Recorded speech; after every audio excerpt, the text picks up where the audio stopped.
इलाहा इल्लल्लाहु वहदहु ला शरीका लह व नशहदु अन्ना सय्यिदना व सनदना व शफीअना व हबीबना व नबियना व मुर्शिदना व मौलाना मुहम्मदन अब्दुहु व रसूलुहु सल्लल्लाहु अलैहि व अला आलिहि व अस्हाबिहि व अज़वाजिहि व ज़ुर्रिय्यातिहि व बारक व सल्लम तस्लीमन कसीरा।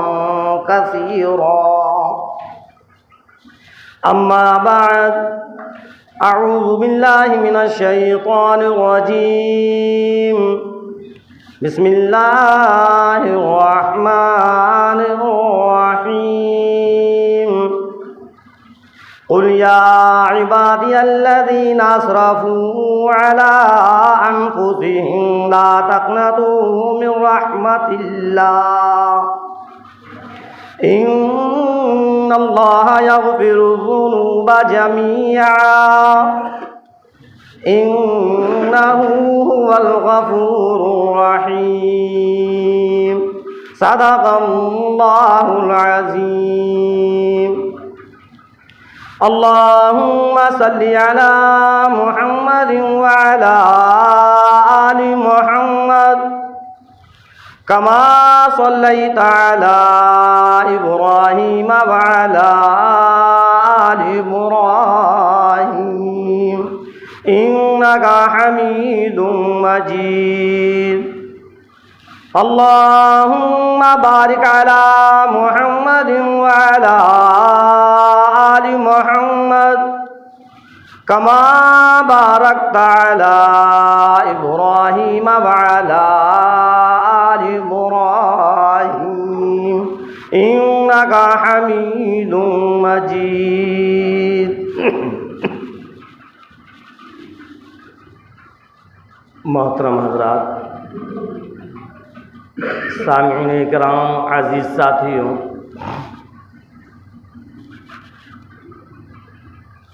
अल्लाह तबारक ताला ने बेशुमार मखलूक़ात बनाई।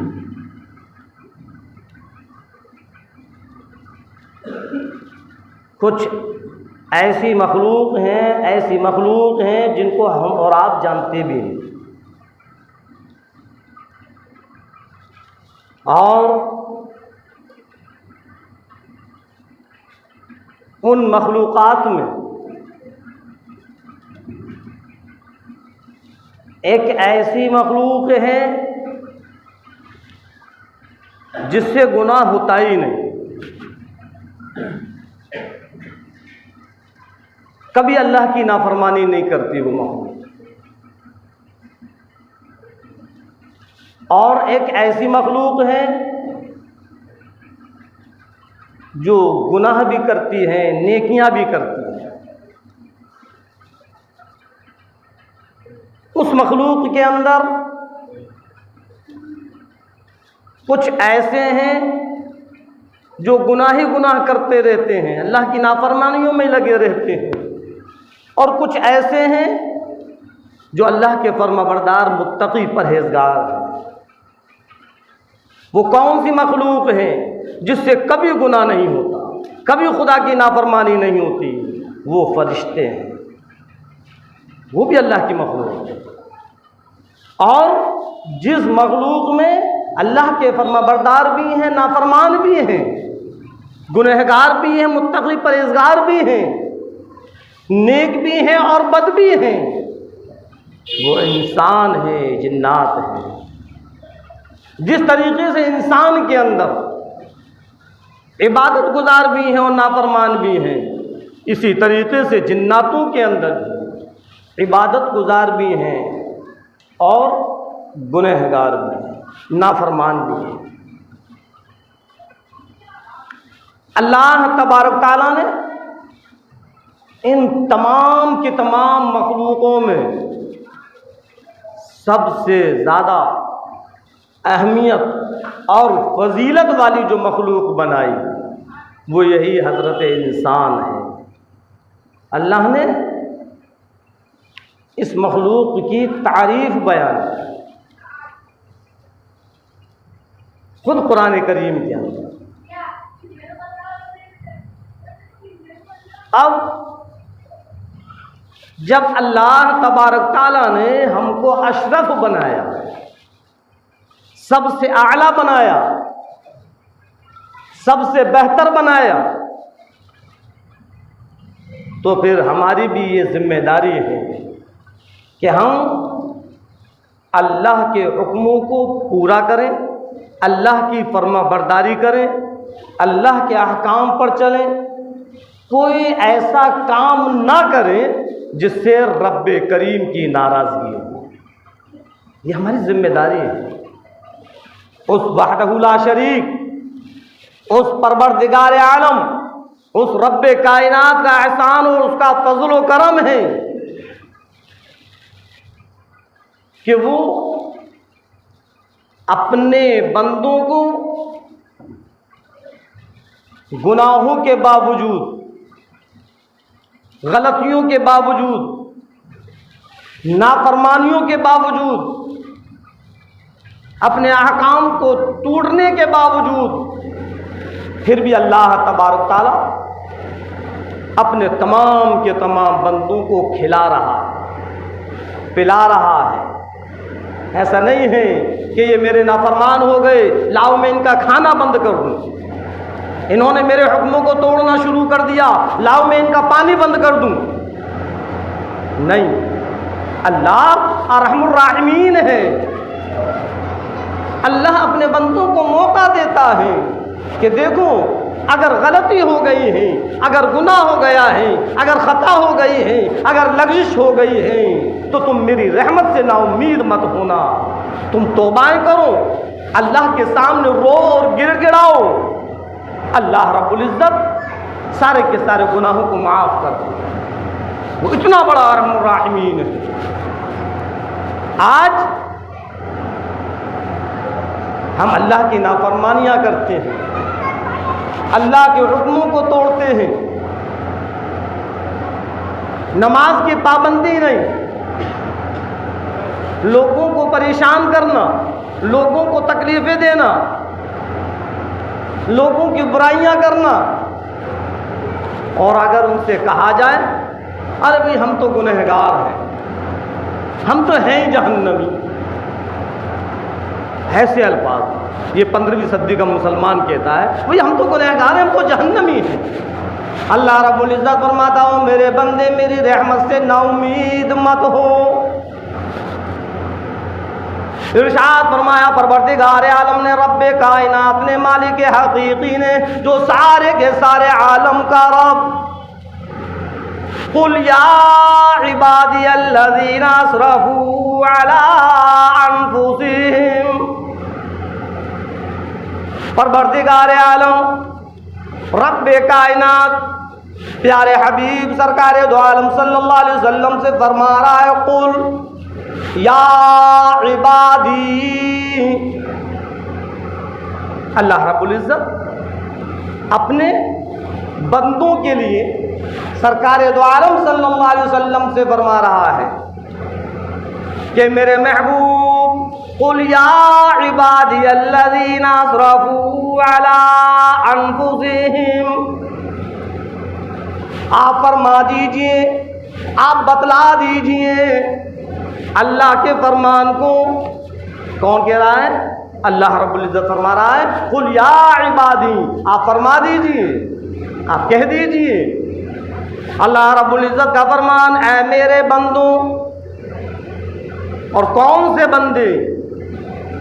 अल्लज़ीना असरफू अला अनफुसिहिम, उन लोगों के बारे में फरमाया जो गुनहगार हैं, खताबार हैं, जिन्होंने अपने ऊपर जुल्म किया, अपने ऊपर ज्यादती की, जो जुर्म के अंदर आ गए, जिन्होंने अल्लाह की नाफरमानी की, जिन्होंने अल्लाह के अहकाम को तोड़ा और गुनाह पर गुनाह करते गए, अल्लाह के नाफरमान होते चले गए, एक नहीं सैकड़ों की तादाद में गुनाह कर लिए। अल्लाह रब्बुल इज्जत ने फरमाया, मेरे महबूब इन लोगों से कह दो, ला तक़नतू मिन रहमतिल्लाह, अल्लाह की रहमत से मायूस ना हो।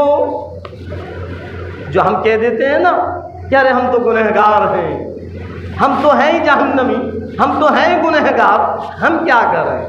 अल्लाह फरमाता है नहीं नहीं, और मेरे बंदे मेरी रहमत से नाउम्मीद ना हो।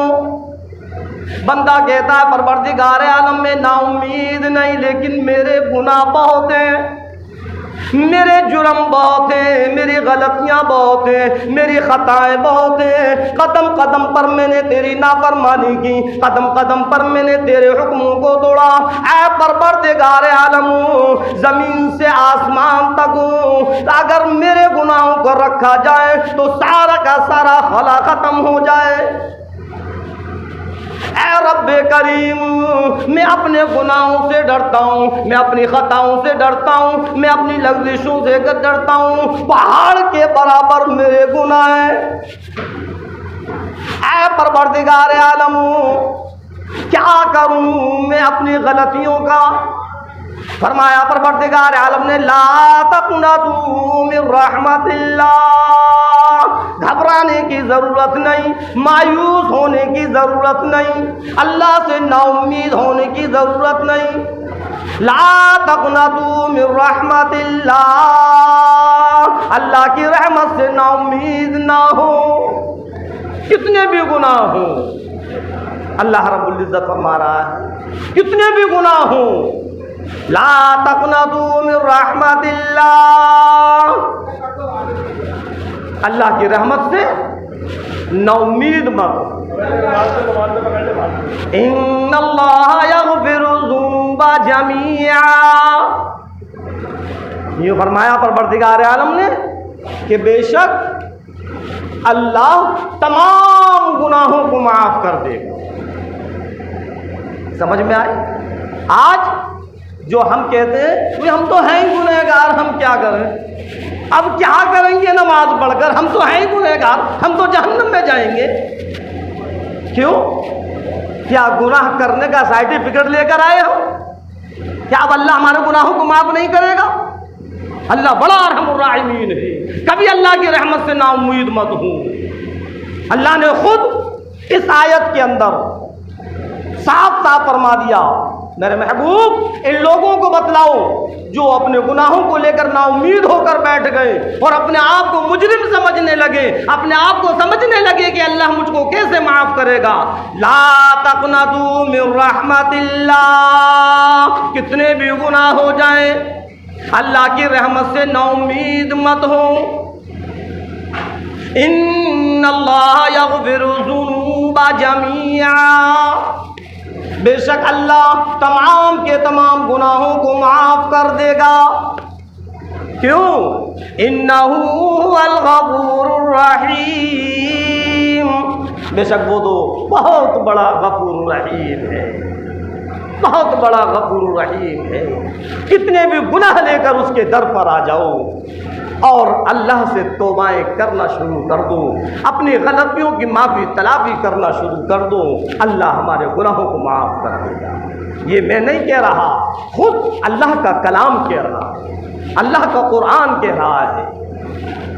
अल्लाह रब्बुल इज़्ज़त फरमाता हूँ, मेरे बंदे तेरे सारे के सारे गुनाहों को माफ़ कर दूँगा, तेरी सारी खताओं को माफ़ कर दूँगा, तेरी सारी की सारी लग़्ज़िशों को माफ़ कर दूँगा, लेकिन शिर्क को नहीं।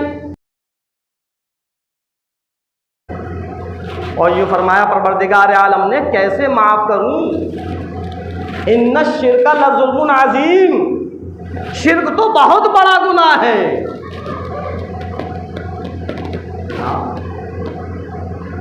शिर्क तो बहुत बड़ा गुनाह है। अल्लाह शिर्क को माफ़ नहीं करेगा।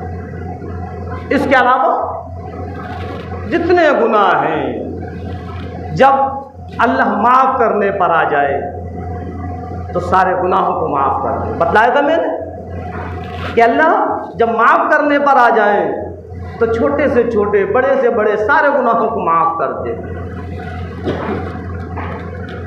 और जब पकड़ करने पर आ जाए तो अल्लाह छोटी सी गलतियों की भी पकड़ करे।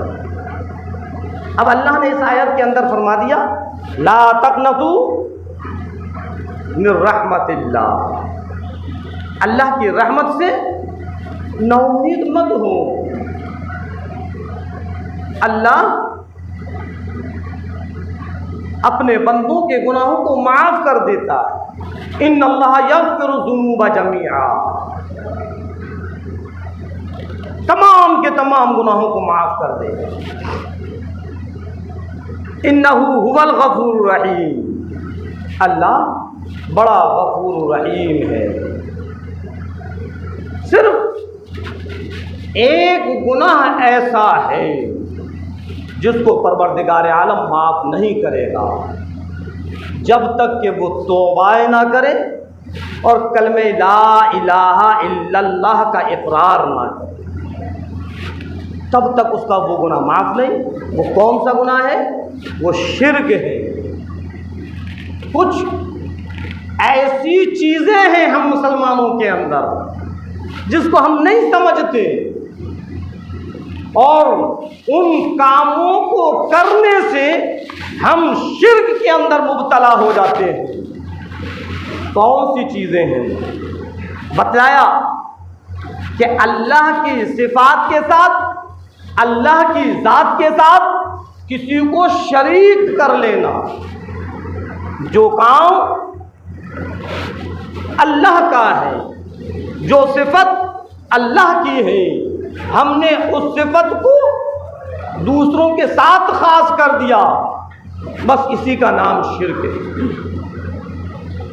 और ये फरमाया अल्लाह शिर्क को माफ़ नहीं करेगा। मिसाल के तौर पर,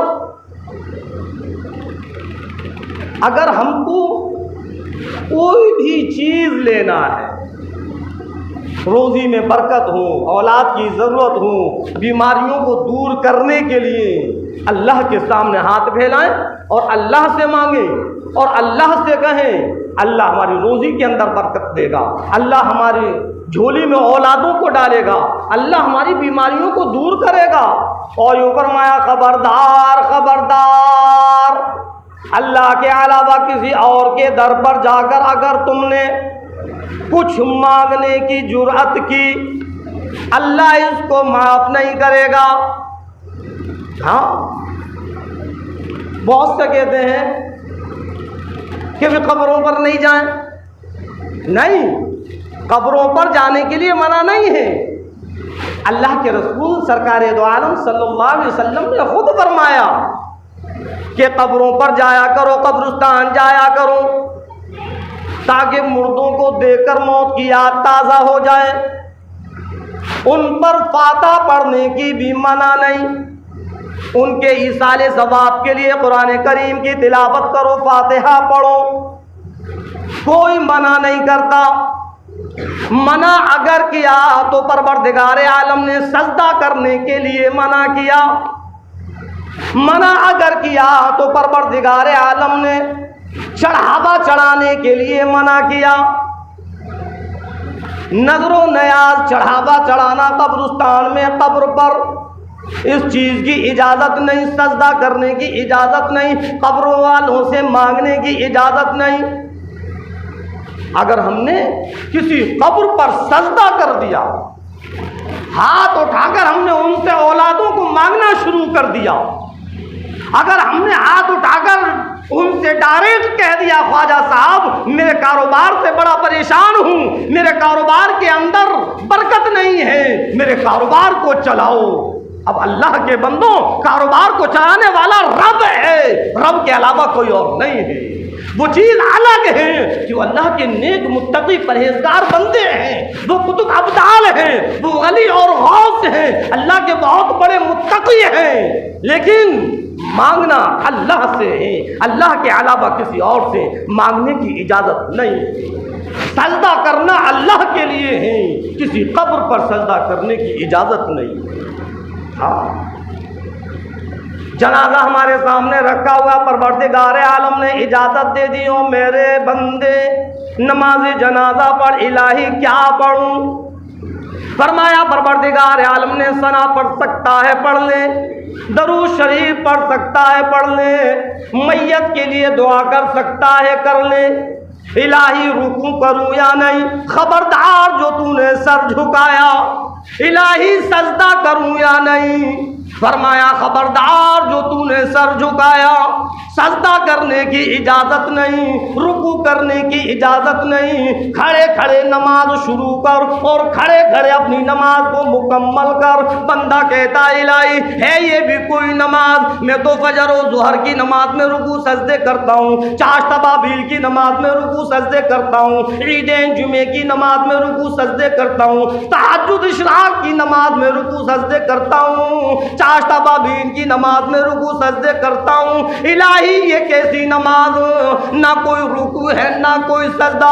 अल्लाह फरमाता है हाँ, बगैर रुकू सजदे के नमाज शुरू कर और ख़त्म कर। वो नमाजें मेरे लिए हैं, वो सजदे मेरे लिए हैं। लेकिन सामने जनाजा पीराने पीर का रखा हुआ है, सामने जनाजा कुतुब अब्दाल का रखा हुआ है, सामने जनाजा तेरे बाप का रखा हुआ है, सामने जनाजा तेरे भाई का रखा हुआ है, सामने जनाजा तेरे बेटे का रखा हुआ है। खबरदार जो तूने सर झुकाया। इलाही सर झुकाने की इजाजत नहीं, सजदा करने की इजाजत नहीं। अल्लाह फरमाता है हाँ, कहीं तू शिर्क की बीमारी के अंदर मुब्तला ना हो जाए। ऐ लोगों, ऐ मुसलमानों, ऐ 15वीं सदी के लोगों, आंखों को खोलो, अपने अकल के तालों को खोलो और जरा सोचो, जब अल्लाह ने सामने जब जनाजा रखा है, सजदा करने से मना कर दिया, तो जब वो कब्र के अंदर पहुंच गया तो अब सजदों के काबिल हो गया? अल्लाह ने फरमाया हरगिज नहीं। ये मातम मैंने बनाया, तेरी नाक मैंने बनाई, तेरी ठोड़ी मैंने बनाई, मेरे अलावा इस नाक को किसी और के सामने रखने की इजाजत नहीं, मेरे अलावा किसी और के सामने झुकने की इजाजत नहीं। अगर तूने किसी और के सामने अपने आप को झुका दिया, सजदा कर दिया, मुशरिक बन जाएगा, शिर्क हो जाएगा। इन्न शिर्क ला ज़ुल्मुन अज़ीम। और यूं फरमाया परवरदिगार आलम ने कि अल्लाह शिर्क को माफ नहीं करेगा। इन्न शिर्क ला ज़ुल्मुन अज़ीम, बेशक शिर्क तो बहुत बड़ा गुनाह। अल्लाह के रसूल सरकार दो आलम सल्लल्लाहु अलैहि वसल्लम पर जब अल्लाह तबारक तआला ने इमामुल अंबिया महबूब किबरिया सरवर कौनैन सल्लल्लाहु अलैहि वसल्लम को नबुव्वत अता फरमाई, और जब आपको नबुव्वत मिल गई, अल्लाह ने फरमाया मेरे महबूब अब आप लोगों को कलमे तौहीद की तरफ बुलाओ। जो ये शिर्क में लगे हैं, पूजा पाठ में लगे हैं, ये जानते नहीं हैं, इनको मालूम नहीं है, समझाओ, बतलाओ, इनसे कहो ला इलाहा इल्लल्लाह, अल्लाह के अलावा कोई भी इबादत के लायक नहीं है, मुहम्मदुर रसूलुल्लाह, और मैं अल्लाह का नबी हूँ।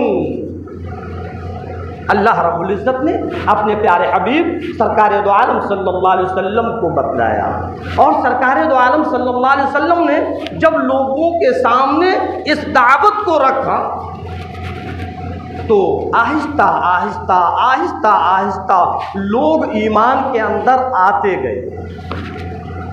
अब जब चंद लोग ईमान के अंदर आए, चंद सहाबाए कराम हैं, और इन मुशरिकीन मक्का को जब पता चलता था कि वो ईमान के अंदर आ गया है तो उस पर जुल्म सितम ढहाना शुरू कर देते था। लेकिन उन सहाबाओं का ईमान इतना मजबूत था कि बड़ी से बड़ी तकलीफ झेलना तो उनके लिए आसान था, लेकिन ईमान से हट जाना ये उनको गवारा नहीं था।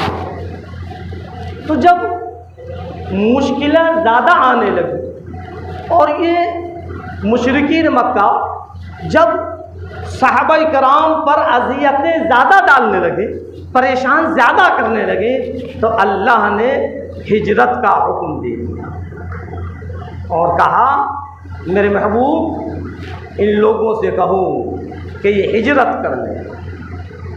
सबसे पहली हिजरत हबशे के लिए चंद सहाबाए कराम, हज़रत जाफ़र रज़ी अल्लाह तआला को अमीर बनाया और वो अपने साथियों को लेकर हबशे की तरफ चले गए। इन मुशरिकीन मक्का को जब ये पता चला कि कुछ लोग जिन्होंने नया मज़हब इख्तियार किया, जो बददीन हो गए, जो ईमान ले आया करता था, उसको ये मुशरिकीन मक्का बददीन कहा करते थे। तो उन्होंने कहा जो बददीन हो गए हैं वो तो यहाँ से निकल गए, पीछा किया जाए, पता लगाया जाए कहाँ गए। उन मुशरिकीन मक्का को पता चला कि हबशे की हिजरत की, तो 2 लोगों को हबशा रवाना किया। हबशे का बादशाह नज्जाशी और वो उस वक्त हज़रत ईसा अलैहिस्सलाम के मज़हब पर इंजील को मानने वाला था। हाँ, तो जब वो अपने तख्त पर आता था तो जितने लोग खड़े होते थे सब उसके लिए सजदा किया करते थे, सब उसके लिए सजदा किया करते थे, सजदे में झुक जाया करते। अब ये मक्के से जो 2 लोग इन सहाबाए कराम को पकड़ने के लिए जब हबशा पहुंचे तो वहाँ सहाबाए कराम भी खड़े हैं और भी खड़े हैं, ये दोनों लोग भी खड़े हैं। जैसे ही बादशाह आया सब सजदे में, और वो दोनों के दोनों को भी सजदे में। क्यों? इसलिए कि वो तो मुशरिकीन मक्का थे, वो तो जिसके सामने चाहते थे झुक जाया करते थे।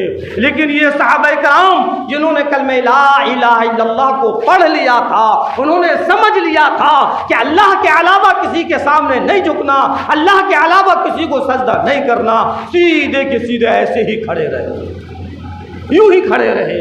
सब झुके हुए हैं, सब सजदे में हैं, लेकिन ये खड़े हैं, ये सजदे में नहीं गए। उन लोगों को कहने का मौका मिल गया और कहने लगे कि देखिए जनाब बादशाह सलामत, कुछ हमारे बागी गुलाम भाग कर आपकी पनाह में आ गए। कि अच्छा, कि हाँ, हम उनको लेने के लिए आए और बड़े तोहफे ताहिफ लेकर पहुंचे उस बादशाह की खिदमत में। क्या आप इनको कबूल कर लीजिए और उन गुलामों को हमें दे दीजिए। वो नज्जाशी जो बादशाह था बड़ा इंसाफ परस्त था। उसने कहा कि जब तक मैं इन लोगों की नहीं सुनूंगा तब तक मैं तुम्हारे हाथ में नहीं दूंगा। तुमने अपने लिए अपनी अपनी बोली है, इनकी भी तो सुनो। तो फिर अब सहाबाए कराम को बुलाया गया। भाई क्या मामला है, क्यों तुम वहाँ से भागे? तो उन्होंने फिर बताया कि असल चीज़ ये है कि हम जहालत की ज़िंदगी गुजार रहे थे, हम अंधेरे में पड़े हुए थे। अल्लाह रब्बुल इज़्ज़त ने अपने प्यारे हबीब सरकार दो आलम सल्लल्लाहु अलैहि वसल्लम को हमारे बीच में पहुंचाया और फिर अल्लाह के नबी ने हम लोगों को समझाया और बतलाया कि हक क्या है और बातिल क्या है। बस हम ईमान ले आए, हम ईमान ले आए। अब बादशाह उनकी बातों को सुनकर थोड़ा सोचने लगा, तो वहीं उन दोनों लोगों ने फिर कहा कि देखिए इनसे एक गलती और हुई है।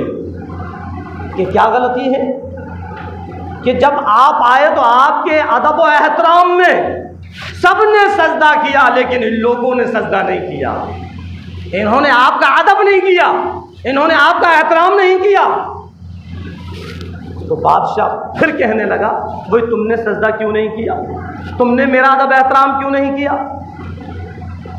अब साहबे कराम घबरा गए, क्या कहें, कहीं ऐसा ना हो कि इस बात की वजह से ये हमें इनके हवाले कर दे। साहबा कराम कहने लगे कि नहीं नहीं, अल्लाह के अलावा हम किसी को सजदा नहीं करते।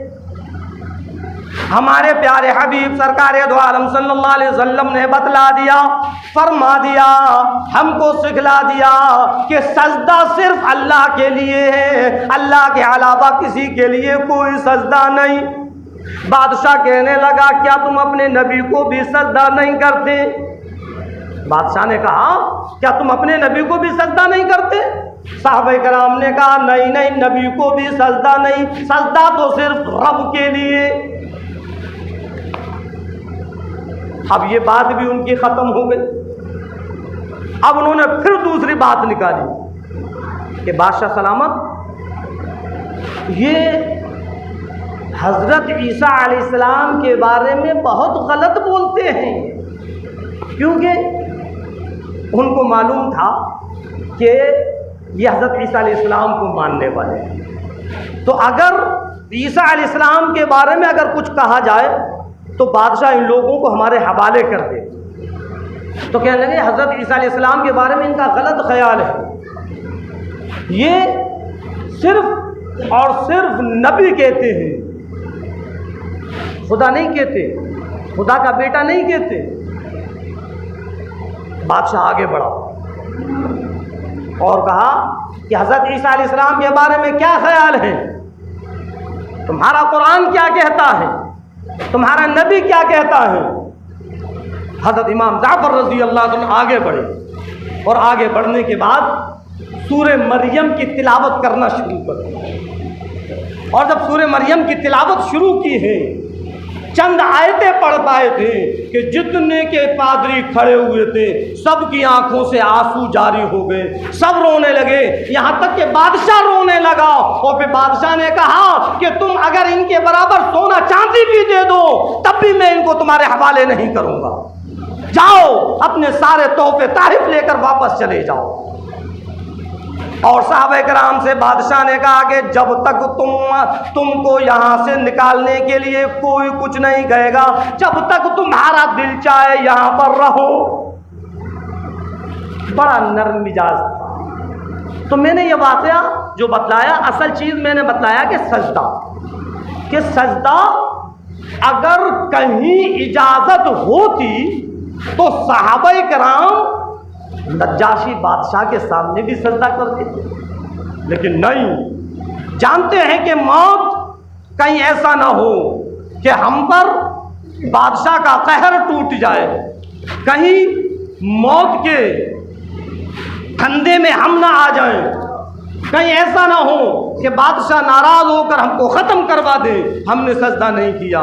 लेकिन नहीं, उनको डर इस चीज़ का नहीं था। डर था तो सिर्फ ये डर था कि कहीं खुदा की नाफरमानी ना हो जाए, खुदा के अलावा किसी को सजदा नहीं। हाँ, और अल्लाह रब्बुल इज़्ज़त ने इस आयत के अंदर जो बयान किया, जो बतलाया, जो फरमाया, इन्नल्लाह यग़फ़िरु ज़ुनूबा जमीआ, कि बेशक अल्लाह सारे गुनाहों को माफ़ कर देगा, जितने भी गुनाह होंगे। इन्नहु हुवल गफूर रहीम, बेशक अल्लाह बड़ा गफूर रहीम है। अगर माफ़ नहीं करेगा तो सिर्फ और सिर्फ शिर्क को माफ़ नहीं करेगा। दूसरे का फरमाया, इन्ना शिर्क लज़ुल्मुन अज़ीम, शिर्क बहुत बड़ा गुनाह है। जब अल्लाह रब्बुल इज़्ज़त ने साफ साफ फरमा दिया कि अल्लाह सारे गुनाहों को माफ़ करेगा, तो हम अपने आप को फिर क्यों कहते हैं हम तो हैं ही गुनहगार। क्यों? सुबह का भूला शाम को आ जाए उसको भूला नहीं कहते। अगर गुनाह हमसे हो गया, खताएं हमसे हो गई, लफ्ज़ हमसे हो गई, कोताहियाँ हमसे हो गई, अल्लाह की नाफरमानियाँ हमसे हो गई, अल्लाह कहता है आजा मेरे दर पर, तो आंसू बहा ले मेरे सामने। अगर मुझसे कहे और अपने गुनाह पर नादिम हो जा, मैं तेरे सारे गुनाहों को माफ़ कर दूँ। अल्लाह रब्बुल इज़्ज़त हम और आपको कहने और सुनने ज़्यादा अमल करने की तौफीक